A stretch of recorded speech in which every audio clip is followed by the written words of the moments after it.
And today we're here to discuss an industry that's known and popular, but a lot of young people have no clue what it means.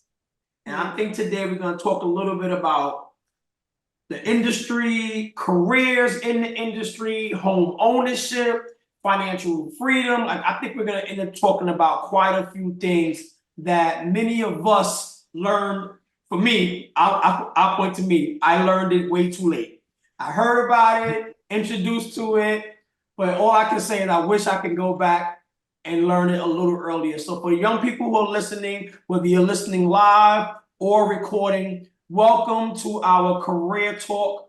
It's a series of career sessions with business professionals who have expertise in a particular area. These are built to become your inspiration to learn more. Either A, by reaching out and hoping for a mentor, B, go to YouTube University and start digging deep and learning more. Whatever you do, be a sponge. Use this opportunity to trigger something in you to keep your eyes open for understanding.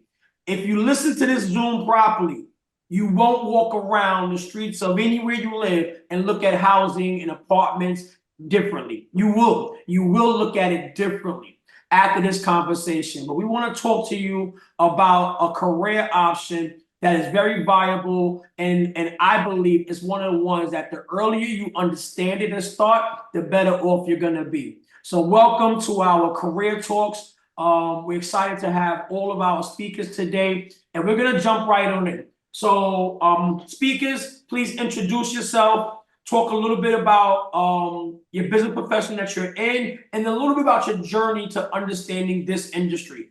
We'll go from speaker to speaker, and then we'll open the floor for some questions.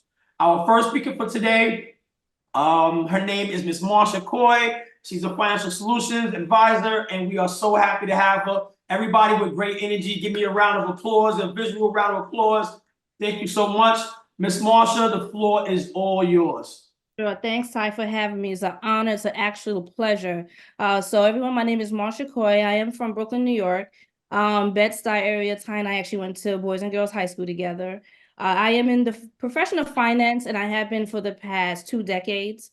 When it relates to financial advisement as well as generational wealth, this is an absolute great platform that you are currently in. Please take advantage of everything that the speakers will have to say. How I correlate with real estate, I am into real estate development. I am a landlord. I do have some properties out in New York as well as in the Caribbean. I'm currently building a resort, which I'll be down in Belize. I'm from Belize, Central America. My parents are. So I'll be down there in a couple of weeks, and I'm actually building a resort.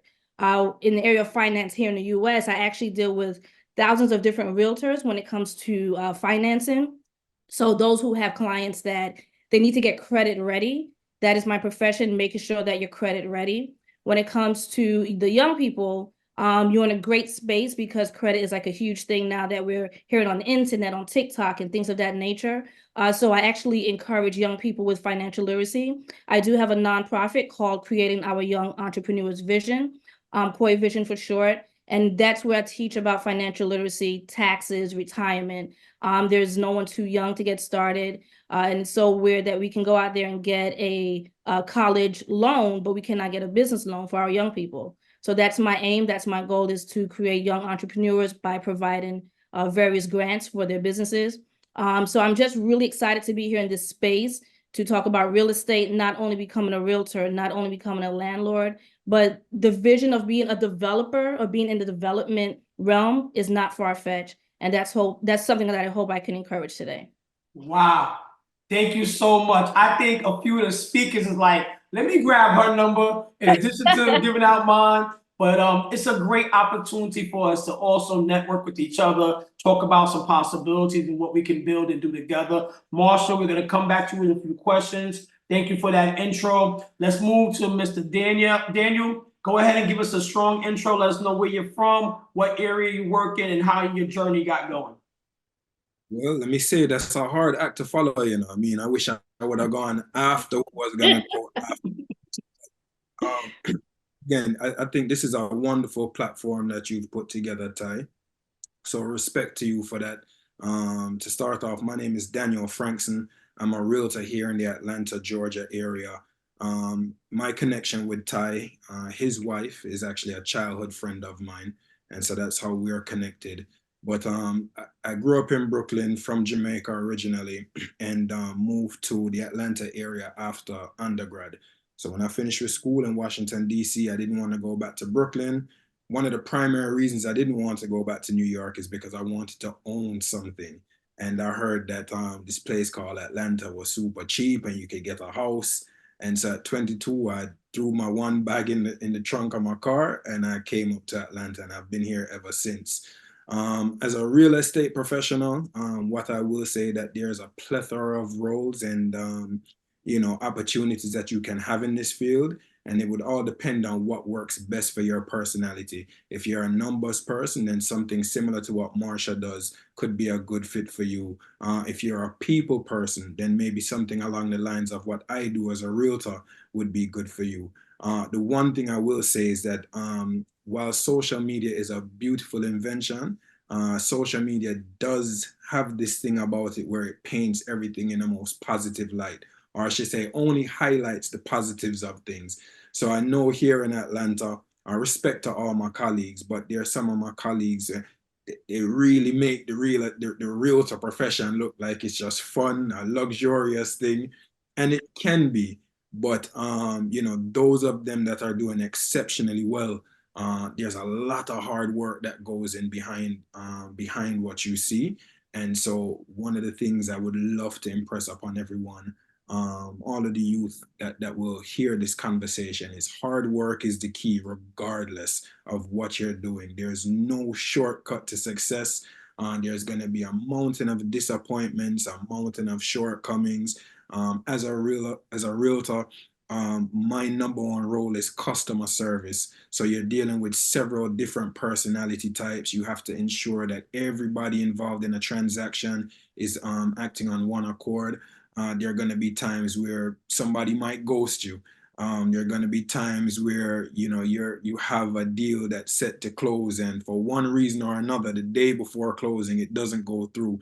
So you have to learn these lessons and be equipped and ready to move forward. But it's a beautiful profession, and again, one thing I will say is that I think what attracts a lot of people to the real estate world is that your income potential is limitless. So as much work as you can put in, as many clients as you're able to assist successfully, it's very possible for you to earn the kind of money that you want to live. I would probably say in our industry, you have folks that earn, on the low end of the spectrum, maybe around 28,000 a year, to folks that are earning well over $2.8 million a year. So, and there's something for everybody in between here. So that's my introduction for right now.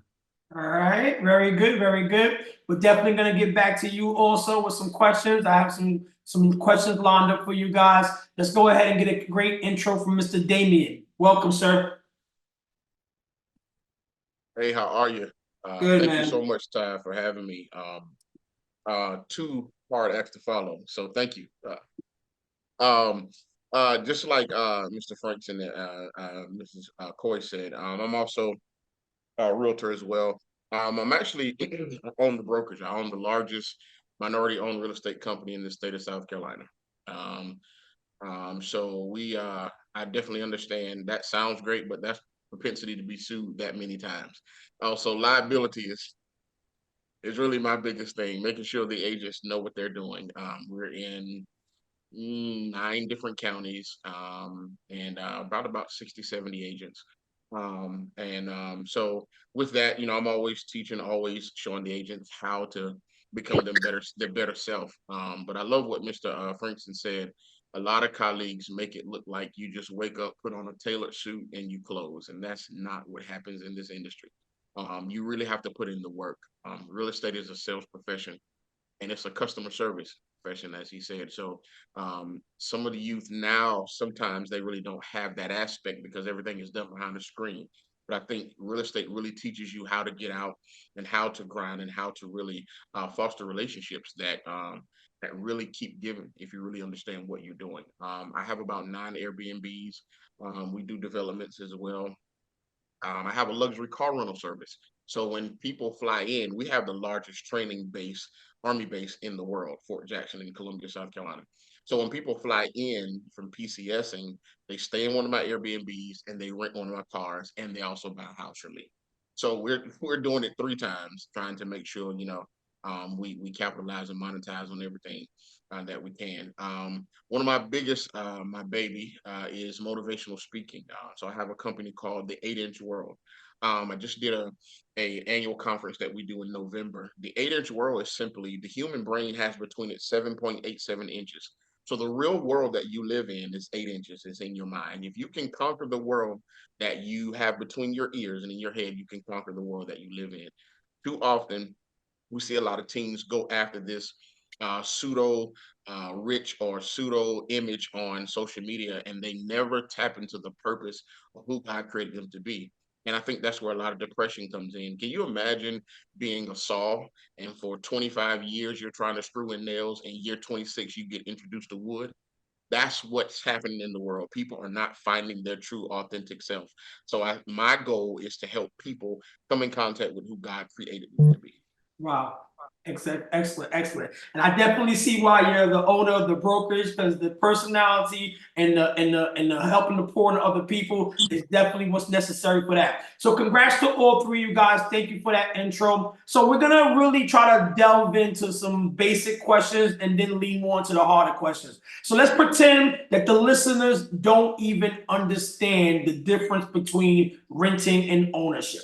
Let's go way back to explaining to them, this is me trying not to do it myself, but let's explain to them that they may be currently living in an apartment or a house that they're renting and not owning. We're going to speak to those who own, but let's talk about the benefits of rental versus ownership, and while ownership is the ultimate goal. I think we should round robin it.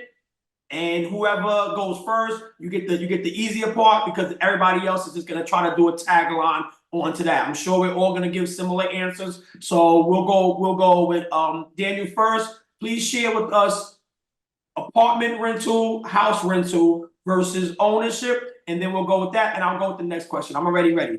All yours, Daniel. All right. So I guess the easiest way to kind of put a comparison or give a description of the difference between renting and owning is when you rent, you're essentially borrowing the space. It's not your space, it belongs to somebody else. And so what you're doing, there's an exchange. In order for you to borrow that space on a month-to-month basis, you provide them with a certain amount of money. And when you pay that money on the first of the month or whenever rent is typically due in that situation, that money is gone forever. And so that's what renting is. On the other hand, ownership, home ownership, you now have a vested interest in that particular property. Whether you live in the property or not, when that mortgage is paid on the first of the month, you are actually putting money back into the property. So it's an investment in many ways, right? And I would probably say that that's the primary difference. But one thing I often explain to clients that I work with that are transitioning from renting to becoming a homeowner is simply this. When you're renting, you're paying a mortgage. You're just not paying your mortgage, but you're paying somebody's mortgage, right? And so if it is that you want to be able to one day recoup some of the money that you've put into the place where you live, your best bet is to go ahead and become a homeowner. Because at the end of the day, here's what happens. When you own a home, what you may have purchased it 10 years ago for X, but because the way, our society is set up and, things like homes usually increase in value, you now have an opportunity at some point in time to sell it for Y. And if you are smart and made the right move, Y is typically higher than what you purchased it for, which means that you get to earn some money for the place that you live. We all have to live somewhere. And so if you have the ability to own where you live, I would probably say that's definitely the more beneficial situation. Very good. Okay, Damien, let me get a quick tagline at one point that you want to add to that. Marsha, 1 point from you. I'll see if there's any points left. We'll go to the next question. Damien, tag on to that, please. Yeah, I'll just tag on to what he said. Having the ability to house is like a piggy bank. So whatever you put in, you have the ability to get out. So having the ability, like we did in 2020, in 2021, where everything shot up due to scarcity of homes and all these other things, and the market turned. You now, as an owner, have the ability to go to the bank and borrow from yourself with the equity. Equity is everything that you own after the bank has gotten their money from what you borrowed. So if you have simple math, if the house is 200,000 and you have 100 left, you have 100,000 in equity. So you have the ability to go and get 85% of what you have in equity and use it to do whatever you want to do with it. So you can use a house as a piggy bank. Good, good. Marsha, go ahead, please. I'll put it in a really simple term for everyone as a personal example. My parents bought a brownstone back in the 60s for $22,000. All right. Today, that brownstone is worth almost $2 million.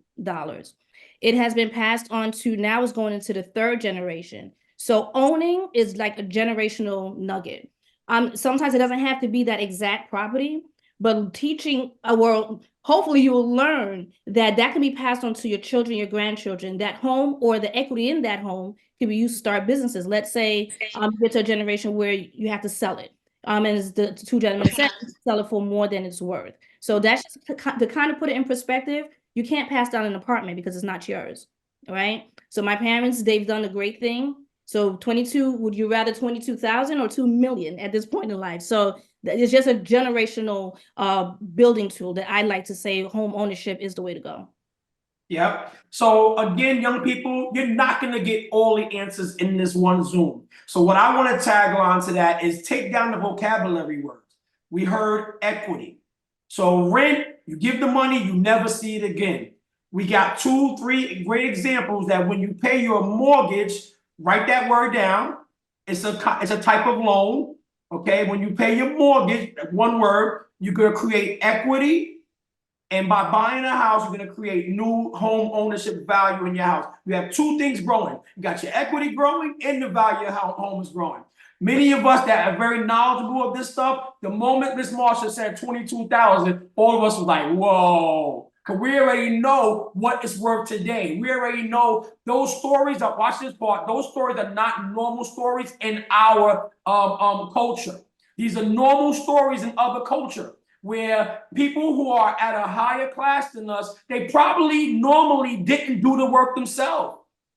Their families knew these secrets of money. These are unfortunately secrets of money that you're now being introduced to. I'm looking at the names of the kids in the chat. Some of y'all 15, 14, 17, 19. Delve into the vocabulary now. You're not going to learn it all here, but asking the right questions to the right people, using the terminology you just learned today. Mortgage, equity, value of home ownership. That's what we'll basically give you right now in addition to what they gave you. Thank you, guys. Moving to the next question. All right, let's talk about education, Mr. Damien. Let's start with you. We'll go round robin again. Let's give an idea. We want to be realistic. We have some diehard college students in here. We have some serious education folks and kids who can go the degree route. We also have some kids in here that's like, I'll go if time makes me go. But I'm not really that, I'm not killing academics. So we want to be able to balance out our response. You guys know what I'm talking about, with where you can go in real estate with the knowledge and without the knowledge, or as a side thing. Like, you could be a professional athlete and still major in this while doing that. That's me trying to not give out all the answers. Please go ahead and speak to the educational benefits of being in this industry. We'll round robin that question. Mr. Damien, you're first. Yeah, one of the things that what real estate does is introduce you to the lane of finances. As a real estate professional, you have to know what the bank's requirements are. And when you can unlock what the secrets are to get to the bank to open the vault, that's the cheat code. When you realize what debt to income is, when you realize what PITI is, when you realize what the front end, the back end means, when you realize debt to income, all these things talk about what it is that you have to have in order to get approved for anything, buying a car, buying a house, any kind of business loans. They're going to look at these things to see how well you qualify or what it is that you need to do to qualify for that loan. So real estate forces you into understanding what finances is, what it looks like, and what it does. Too often when our culture get into real estate, we really get into a lot that we haven't learned. I know I can say for myself, there's a lot that I did not understand. I had a love for the profession, but I didn't have it as a child, understanding a lot about money. I had to be reintroduced to money. I had money from an aspect of two places. It came from somewhere else because we were on government assistance, and it was never enough because my mom always complained that it wouldn't last, right? So a lot of us have to be reintroduced to money because, quite frankly, the person that introduced you to money probably struggled. So you got to ask yourself, how was I introduced to money? So what real estate does is it gives you the opportunity to be reintroduced to money the way the banking world wants you to do it, so you can lend, you can do all these other things and have other opportunities. Got it. All right. Thank you. Again, main answer to the first person, quick taglines from the second and third person. Ms. Marsha, please speak to the educational needs of joining this industry. Oh, the educational needs. I mean, every day I'm learning. The one thing I had to tell my son the other day, who he's now in Virginia State, his first semester, he did not want to go to college. He wanted to follow in mommy's footsteps and he wanted to do real estate. So one of the things that I did tell him, I'm like, listen, an education is important. If you can't tell me the difference between certain tax codes or the difference between an LLC and a corporation and why, you need to go to school. Just at least learn those basics. And you're always going to learn everything through experience. So you're not going to, let me tell you something. Here's a secret. You're not going to learn everything in school. The things that are taught in school prepares you, and don't take this the wrong way, but it prepares you to work for someone, right? But I want you to take that education that you're going to get and think about it. This is for me to build my own thing. This is for me to build my own real estate firm, my own mortgage firm, whatever it is that you're interested in. It doesn't have to be real estate, but school is a tool that you're going to use to catapult you to the next level. Thank you. Okay, Mr. Daniel, tagline, please. Yeah, so I'll just to add on to what has been said, I'm a big proponent of furthering your education, so going to college. And it's not so much about what you're going to learn inside the class, but it has a lot more to do with what you're going to learn outside the class. And so the number one thing I'd like to leave all the youth on the call with is that don't just look at college as somewhere you go and take classes. It's a networking opportunity. Depending on the school that you go to and the people that you're going to surround yourself with, you're going to build yourself an incredible database that can impact you in a positive way when you get out into the world and you start doing whatever it is that you're doing. I could give several examples, just to give you two quick ones. My undergrad experience saw me last year partner with a college friend of mine, a good college friend, who's the president of a national bank, and she needed a realtor in Atlanta to help her spearhead a program. She thought of me. College friends wanted to keep it in the family. Going to college also has me connected with several people, from athletics to the entertainment industry, and also importantly, international tax attorney. That's the person that makes sure that Amazon pays little to nothing in taxes. It's a good friend of mine. So I would just say college I would see it as a necessity, if for nothing else, just to rub shoulders and make connections. Very good. All right. And my tagline is, truthfully, no matter where you're at in your educational pursuits, real estate is an industry you can enter. My personal story, I became a loan officer at age 22. One of my first real jobs. Real in the sense that it was a 9 to 5. I had to get dressed and go to work every day. I don't believe I made any money at all. It was a commission job. But it's one of my best experiences ever. It got me out of the idea of fear because I got told no so many times. I was probably the #1 packager. Those of you guys know what I'm talking about. As far as files and preparing all the documents, I probably submitted the most potential loans to be approved, with none of them being approved. But all of my friends, family, associates supported me in the idea that they could own a home. And I was able to package everybody's stuff, collect all the documents, package it, go to the back of the room, submit to the underwriter. None of my friends and family was eligible. I probably submitted 150 packages. I was between age 19 and 24. I was popular and I was all over the place. So I was talking home ownership like it was nothing, going around collecting documents, had everybody motivated. I wasn't able to get not one person a loan. Academically, I did no training for it. I didn't go to college for it. I then went and got my license as a real estate profession. Took me 8 months for that. That cost me $150. I was able to go to a brokerage and work in a brokerage for a little while. And I learned a lot about sales. I give my success today for what I learned then, even though back then it was nothing but a struggle. I probably made altogether maybe $10,000 in 3 years. No type of money.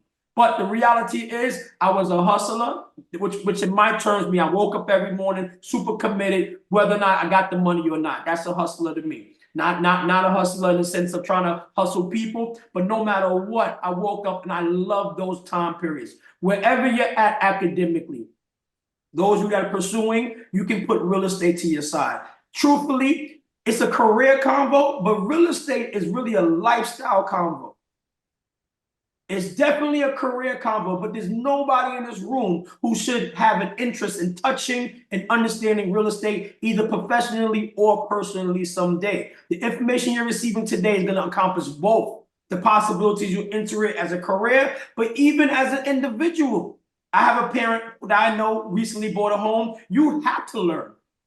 You have to learn as a homeowner how to manage this process properly. All right, we're going to go to my last question, and then we're going to go directly to the young people with their questions. So please get ready with your question, young people. I see some hands, which is good. My last question for the team. Let's talk about the various titles that exist in real estate. Ms. Marsha, this is going to be your question. If you can just share all the different titles engaged and involved from A through Z, and you could pick 5, 10, whatever, and just give us a broader idea on how many people fit into this project of real estate. And then, high level legal and low level loan officer, whatever you want to share, please share with the various roles and positions as we add to their vocabulary, please. Wow, I mean it's going to be a lot, especially working within banks. You have the processor, you have the underwriter, even outside of the banking. So here's a little thing. When I was probably about, I would say 20, I started banking when I was 19. So I started pretty young as a teller, and I worked my way up. When I was about maybe 20, I found this title called loan signing agent. So what a loan signing agent is a notary that actually goes around and do the notarization for the documents. And that was what really, and I would say I was 20 at the time, and that's what piqued my interest in real estate. It was so interesting to be able to read to the documents and to train. Actually, I trained myself in a sense on how to read these documents and read it correctly, with the guidance, of course, of the title firm. Oh, you got the title, you have escrow. There's so many different aspects to real estate. It's not just, a lot of people think real estate is you're a realtor, you're a mortgage broker, but there are so many different pieces to this puzzle. It's amazing. So a lot of times if you're interested in real estate, again, YouTube University, I'll hook up with any one of us because I'm pretty sure that we'll know the answer to it. Find an interest that you may not need to get a license right now, but at the age of 18, 19, become a notary, and then learning how to do a loan signing. And that's being able to read the documents and know what a client is getting into. And that's what really piqued my interest and started my journey into real estate. Good. Thank you. Daniel, go ahead and talk to us a little bit more about the various roles and positions and titles in the industry. Sure. So just to kind of give you guys an idea of all the players involved in your typical transaction, it looks something like this. On one side, you're going to have a buyer and you're going to have a seller. Typically speaking, both buyer and seller have their own realtor representation. It would be a buyer's agent, or what we call a selling agent here in Atlanta. And then on the seller side, you have what's called the listing agent. So that's two jobs technically already, a buyer's agent and a listing agent. Then, assuming that they're financing the deal, which the vast majority of people do, which means that they're seeking to get a loan, you're then going to have a loan officer. As Marsha said, you're also going to have people on the back end of that situation. So you have your loan officer, your processor, your underwriter, that are all going to be involved as well. So now that's 5 different positions. When the buyer is under contract, they're also going to want to have an inspection done on the home. So now you have an inspector. When you're looking at getting all of the, making sure all of the documents are in order and that there's a clean title to transfer from seller to buyer, you're also going to have a closing attorney involved. So there's an attorney involved. At the attorney's office, you're going to have a pre-closer. You're going to have a post-closer. So that's another 3, roles there. You're going to have a title company involved. So there's various amount of moving pieces. And from the professional side, as realtors, they're independent contractors, so independent business owners. But in Georgia, I speak for Georgia, I'm sure it's the same where everyone is. In North Carolina, I believe. But you have to, by law, hang your license with a broker. So that's another player involved in that piece as well. So this goes back to what I mentioned earlier on. From the realtor standpoint, one of your major strengths has to be how to handle various personality types and ensure that everyone remains on the same page with the common goal, which is getting that transaction successfully closed at the closing table. So this gives you an idea of everybody that's involved, and there's still several more. Good. Thank you. Damien, anything left to add? I know 2 people went ahead of you. Is there anything that they kind of missed out on? Or is it in your office? Can you kind of really explain what a broker is, that, the middleman piece, and what does it mean to be the owner of the brokerage? If you have additional titles to offer, but definitely please spend some time on that, what it means to be the owner of the brokerage and how you benefit from the efforts of so many people, please. So yeah, being a broker, broker owner, broker in charge. So broker in charge is simply the person that's responsible for every agent that hangs their license.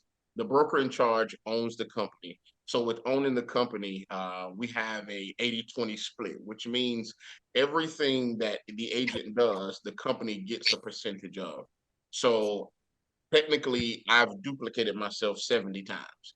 So whatever happens with anybody, I get a percentage of it. Now that comes with training, that comes with never sleeping, that comes with picking up the phone, that comes with a lot. So it does come with a lot. But another area that I do want to raise is appraiser. I just got appointed by the governor to sit on the appraisers board for the state. First Black to be ever appointed to the board of appraisers. So I get sworn in first of the year, thank God. But in the state of South Carolina, there's only 2 Black appraisers. 2. My goal is to get on to change that.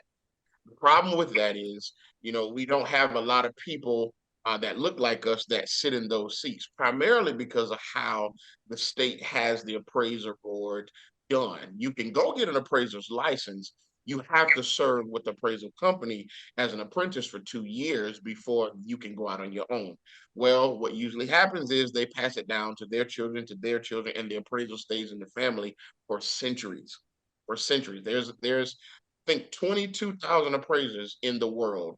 Only I think a 0.5% of those are color of color, right? So we really have to do something to combat that. Because you've seen the articles where, African Americans have to take down their pictures, or when they find out that they're African American, they don't get the same appraiser as somebody of another race would. And the way we combat that is we need to get more people that look like us in those areas. So appraiser is something that I really want to see young people go out there and try to obtain. Thank you, man. All right. So I'm super inspired by this convo. Like, it's like I know the information, but just hearing you guys speak, I feel so dope to be in the same room. I hope the young people understand the benefits of what information they're given. Young people, as you ask your question, I teach this all the time. I don't want you to just come on and say, my question is, please introduce yourself. Please thank the speakers for their time. And then please, my question is, please use that format as a practice. I know some of you know this. We practice this at Brooklyn United. We practice this in my youth training programs. Please introduce yourself. Please thank the speakers for their time, and then go ahead and ask your question as a format. Let's keep that going for when I have you on with professionals like this, when I have you on with college advisors and scholarship writers. I want you to continue the format so you know how to present yourself. You have to come on the screen and just start asking your question. They don't get a chance to know you. Make it personal, make it strong. And I'm not saying that to make you nervous. So I'm calling on you. If you don't raise your hand, I'm calling you anyway. And I want you to speak up and be ready with a question, please. And thank you. This is your time to shine. Who's going first? Good evening, everyone. My name is Sean. I'm a drummer at BU, and the question I wanted to ask is, what programs would you recommend, like as we go, like I'm a high school student right now, I'm 15. What programs would you recommend, or if you have any, like what programs would you recommend for us to learn more about this financial literacy in real estate? Good. Miss Marsha, please. Oh, good, very good question. I will start a few classes beginning in March. And I am coming down to the New York area on financial literacy. And you just brought up a really good point as well. I do want to incorporate because I see that there are a lot of young people interested in real estate. So for me, I would say honestly, I would say start reading. That'll be your first your first task, and that's for everyone on here, is to read. I'm 45 and I still have to read. I read a lot of books, and that is my educational platform. There are, oh man, I can't think of any right now. I don't know if the other guest speakers can recommend some books, or at least 1 or 2 books for the young people to go out there and get. I mean, listen, I'll even buy it for you guys. Can we recommend anything for them that'll be easy for them to read as a first step? I'm a YouTube guy. So what I will do is when I redo this Zoom, we'll take some links, recommendations from y'all and add it into the Zoom. Okay. So if all of you guys can either give me book recommendations or YouTube links to watch to stay educated and motivated, I'll add that to the Zoom when I edit it out. And we'll make sure they have that, okay? I got my library, so I'll send you some links. Okay, very good. All right, so Sean, great question for you. We're gonna go ahead. I'm making a note right now. I think I'm gonna work on giving out assignments each week of what to watch if you're interested in real estate, what to watch if you're interested in here. So as I grow this platform, I'm gonna give out homework. For now, I would tell you, like she said, start reading, but go ahead and go to YouTube and start with the vocabulary. So for now, when I give you the video of this Zoom, listen again to some of the titles that Daniel mentioned, write them down, and create your own library of words and start studying the words for now. Great question, great presentation of yourself. Congratulations to you. Who's next? Hold on. All right, one second. Can Yes, I just sir. add something real quick? Sean, excellent question. Very well spoken, young man. One thing I do want to point out is that while you guys live in a generation that's much different from the generation or the world that, the 4 of us grew up in, I do want to make sure that you guys understand that not all information out on YouTube and social media is accurate or valuable information. So there is going to be a large part of you that's going to have to be able to discern what's good information from what's, maybe some type of scam or something else. And so, really be careful with that, because I know with social media now, there's a lot of people out there selling courses and doing this and doing that, and they make it look really good. They pull up in the fancy cars, they have the nice jewelry, the nice clothes. Oftentimes, that's a sign that it's full of nonsense, right? So please be aware of what you're taking in. And again, if you just understand, if it sounds too good to be true, if it sounds that easy to get 6 figures or to whatever it is, it's probably a lie. Good. Hard work. Thank you. Yeah, thank you for that warning. Thank you for that warning. He is accurate. I'm guilty. I went to a lot of those courses and classes, but we definitely gonna guide you in the right place of where to watch the right YouTubes. All right, next student, next person on the Zoom. Any questions? Parents, adults, feel free. Feel free to dig in if you are a real estate owner or potential home buyer and you want to ask. You have real estate brokers, you have broker owners, and you have a developer. Like, it don't get no better than that. You can go ahead and ask questions too. Who's next? Hi, hello, how are you? Thank everyone for sharing. It's really been helpful because I've been really struggling. My name is Jaquise. I am a sophomore at Morgan State University. My major is elementary education. However, I have a minor in business administration. And with that minor, I really want to get into real estate. So this Zoom really helped. I've heard a lot of key words that I've also been hearing in class. To graduate, you need 120 credits, but because I have a major and a minor, I am required to have 240 credits. So instead of 5 classes a semester, Ty, you most definitely made me nervous because I'm shaking right now and I do that. I know your voice. I can hear it. I got your back though. But look, real quick, Jackie's, real quick about your nervousness. You are in front of right now your future. Your future is super bright. So instead of the ideal 5 classes a semester, I'm required to take 12 classes a semester, totaling 30 credits, so I can make the 240 credit requirements. I have been taking classes in marketing and advertising, psychology, economics, finance. One of the finance classes were introduction to principal, interest, taxes, and insurance. I think that's BTI. But my question is, what skills or experiences do you believe have been most valuable to your success in real estate? Good. All right, let's go, Damien. Damien, I think this is a round robin question. So let's go Damien first, and then we'll go around the corner. So I have an interesting background. I'm a retired homicide detective. So Killer. So people always ask, how did you make the switch? Well, murder is 30 years, mortgage is 30 years. So they're both the same. M-O-R-T means dead. You got a mortgage or you're in the morgue, it's the same thing. No, but seriously, my ability to foster relationships with people.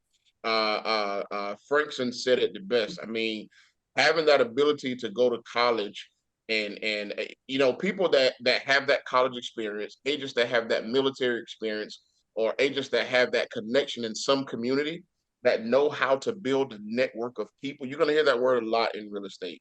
Your network is your net worth, right?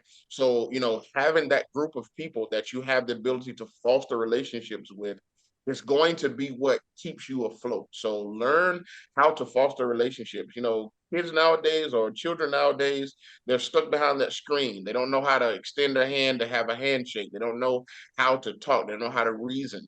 I was in a behavior analysis investigator. So we talked about kinesics, which is the body language that's not spoken when a person is talking. I was also a lie detector analyst. So, we did so much with that, but that taught me a lot. I don't have a degree at all. I have a GED, but I was able to get in, and God graced me to do well. But learning how to foster relationships is probably going to be your best skill set. Learning how to talk to people, how to communicate. Having degrees is great. I don't knock anybody that has them. I'm taking courses now for leadership, but I'm definitely not going back to college. They can have it. But I do say build a community, and learn how to talk to people, learn how to communicate, learn how to foster relationships. So that would be my best skill set that I learned. Okay, Miss Marsha and then Mr. Daniel. I'm sorry, my mouth wasn't working. That's a very good question, young man. And I applaud you. And what Ty said with your nervousness, you're fine. That means you have something going on that is going to propel you to something else.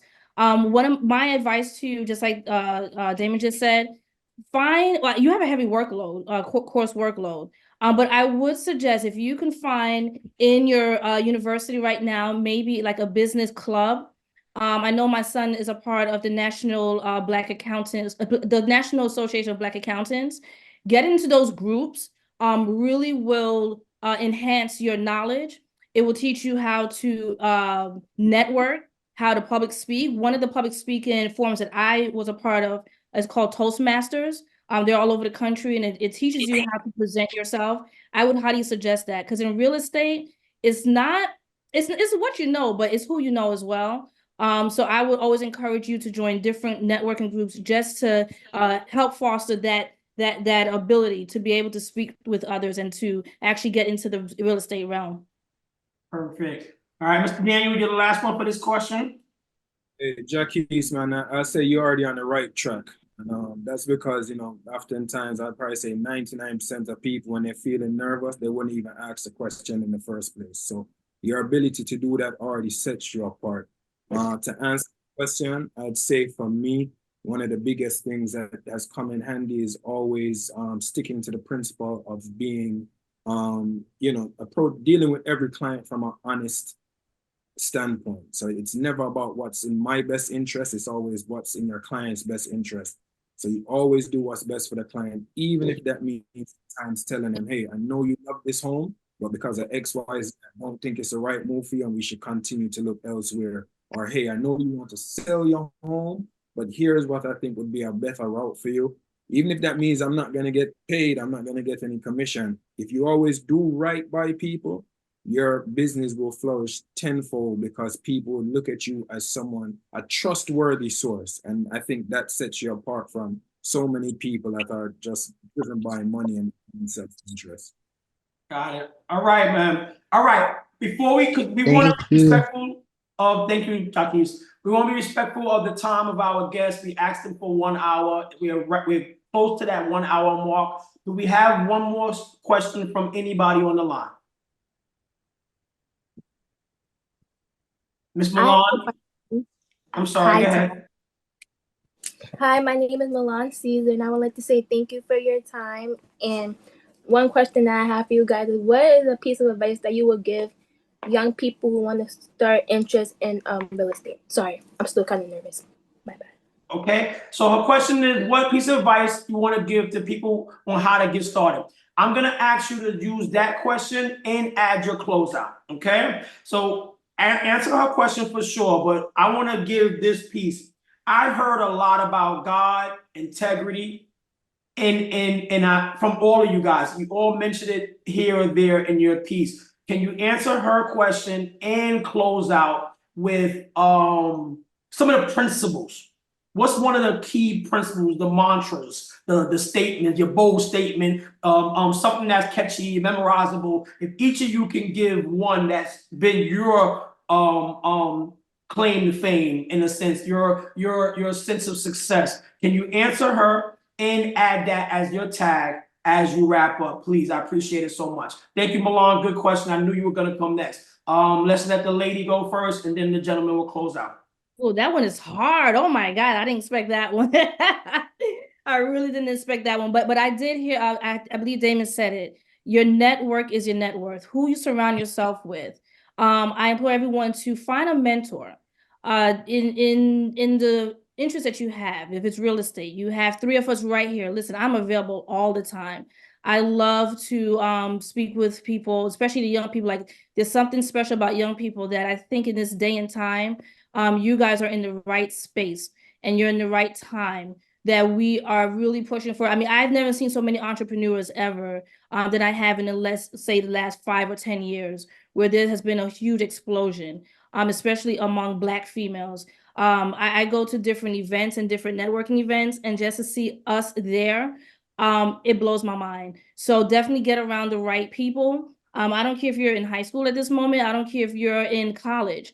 If you kind of see someone that's not going in the direction that you're going, sometimes it's okay to press pause on it and say, listen, I can love you from a distance, but get yourself around some people that is going forward, that you see is going towards your goal. And guess what? Your goal may not be the same. So if you're interested in real estate, they may be interested in cybersecurity or advancing themselves in some other way. But just getting around the right people, that's a key point. And again, find a good, right mentor and have several of them. I still have mentors. One of my mentors currently is like 10 years younger than me, but he knows his stuff. And find people that know their stuff. And once you start to walk into your space and walk into your purpose, and purpose doesn't have an age to it.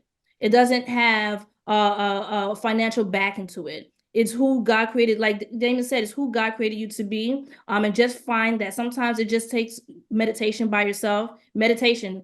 It was hard for me to do it, and I'm only been able to do it in the past 5 years. It's to sit still. Sometimes you have to sit still and just to hear that voice, which way to go and how to go. And once you find that voice, a lot of times it'll tell you who to be with, and you're always going to find that right connection. Thank you so much. All right, Mr. Daniel, it's all yours. Take it away, please. All right. Milan, if I remember correctly, your question was, how do you go about getting into the real estate business? Yes. Okay. All right. So first, I'd say you want to determine what role you want to play in a real estate business. And then once you have an idea of, okay, I want to be a realtor, I want to be a loan officer, or even I want to be a real estate attorney, then the path is a bit, simpler to follow from there. If you or anyone else on this call has, wants to speak to it specifically in more detail, I'm more than happy to, take the time to chat about it. What I'll do is I'll answer your question from a realtor standpoint. So as a realtor, first thing you want to do is you want to go and you want to take your pre-license courses. So yeah, there's a certain number of hours you have to take before you can sit for the real estate exam, depending on what state you're in. Then you go and take the real estate exam. Once you pass and you're now a licensed realtor in that state, you want to hang your license with a brokerage. Now, brokerage is what Mr. Damien, what he has. He's a broker. And so essentially what a brokerage is, it's a platform for realtors to build their business from. Now, when you're picking a broker, one thing to keep in mind is you don't work for the broker and the broker doesn't work for you. That's not how that relationship works. As I said, realtors are independent contractors. You're not an employee, they're not your employer. So when you meet with brokers, you're also interviewing them. That's essentially what you're doing. What products do you offer? What does your platform offer? How can I build my business here? So on and so forth. Before you even get to that stage, sorry, once you pass your real estate license, you have to also take post-license courses. My apology. Once that's done, you hang your license, then it's time to, hit the streets, start getting your business, and then go from there, right? So again, it can be a very glamorous business. You can make a lot of money in this business, but again, it takes a lot of hard work, time, and dedication. And in terms of closing out, I guess the main thing I would probably want to leave with all of you on this call is don't get too down on yourselves when you feel like you're in a moment when things aren't going right. Whether it's the stress from school is a bit much to deal with, or maybe there's some personal stuff going on, whatever it is. Don't get too down on yourself, and equally don't get too high when things are going good. Try and maintain a equal balance, because life is life and will always be life. There's always going to be ups and downs. Just know that whatever you're going through, there are individuals that have been through worse and have prospered and come out on top, right? So figure out what your goals are, what your plan of action is, put your blinders on and look straight ahead. In the real estate business, one thing I share with a lot of new agents is don't get distracted by what the person to the left is doing. Don't get caught up in what the person to the right is doing. It doesn't matter if they sold 10 homes this month and you sold one. That has nothing to do with you. What you need to figure out is what do you need to do so that you can sell 10 homes in a month or whatever the case is, right? So focus on yourself. Know that your time is your time, and it may not happen in 6 months. It may take 6 years. But as long as you stay committed and you continue to put that work in, 9 times out of 10, it will pan out for you. And I guess the last thing I'll say is, if you ever get into something simply for the idea of making money, it's probably already a mistake. Not all of us are great at everything. We all have our own individual gifts and talents. Find where yours are best suited and go from there, right? The money will come, but if you want to learn a real secret about life, there's never enough money anyway. So, focus and do what you need to do. When you start making a little money, keep your expenses low. Don't get too carried away. As everyone on this panel, I'm sure will tell you, is when we were growing up, 100,000, that meant you were rich. Right now, you're making 100,000, you barely getting by. So, once you make 100,000, you realize 100,000 is not. You can't do everything you thought you could do with it. So, just maintain, stay focused, block out the noise from social media, from your social groups, and realize that this is the long game that we're playing. All right, you're playing the long game, and as you learn more about money, you learn about how to make money work for you. There are certain things I would love to do, but my money is better served being put into this property over here or this investment over there, because what I do know is that I don't want to be 75 years old working at the local supermarket bagging groceries. I have no interest in doing it. Yes, sir. Thank you, man. Thank you. Damien, close us out, please, sir. Excellent job. I'll just piggyback with my close. I live by a creed that says the opportunity of a lifetime only lasts the lifetime of the opportunity, which means you don't have all day long to get it done. Youth is on your side, but you will find out that you will get older. And my prayer is that you all live a long time. But the opportunity of a lifetime only lasts the lifetime of the opportunity. So you have to maximize on what you're trying to get done when the opportunity presents itself. Too often you see people, just as Frankson said, being 75 working at the supermarket. And, there's nothing, if that's what you do, that's what you do. But most of the time that happens because we missed opportunities. You guys have something that I didn't have growing up. And I don't know how the other two speakers were raised. And, you guys are fortunate to have us to come back and talk to you. We had Officer Friendly that told us not to go to jail, but we didn't have people that looked like us that had the success that we have to come and talk to us. So take advantage of opportunities because they're not always there. Sometimes you only get one chance to do the right thing. So take advantage of opportunities. Thank you, man. All right, my closeout is you're never too young to start. Okay, I started my first business at 16 years old.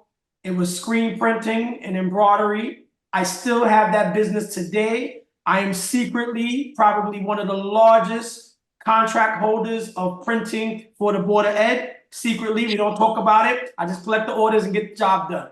And I will never, ever leave that first business. It taught me so much, and I love it. I've allowed it to grow. You're never too young to start. Today is a great day if you haven't started already, whatever it is.